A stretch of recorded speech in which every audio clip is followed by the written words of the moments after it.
Hindi, si Park nga tinatanong ko, Park, tama ba yung narinig ko sa'yo? Maraming nagawa si Duterte, tama ba?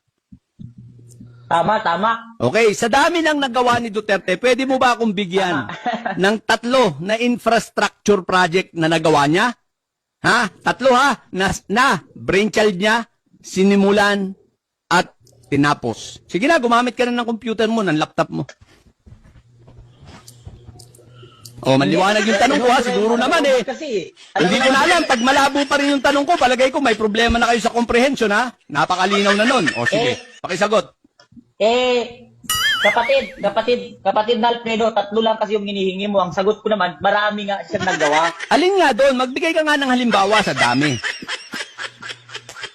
Nasa harap ka na nga ng laptop eh. Marami. Ano nga yung maraming yun? Magbigay ka nga kahit, di ka pa nga kahit isa nga, wala kang maibigay sa dami.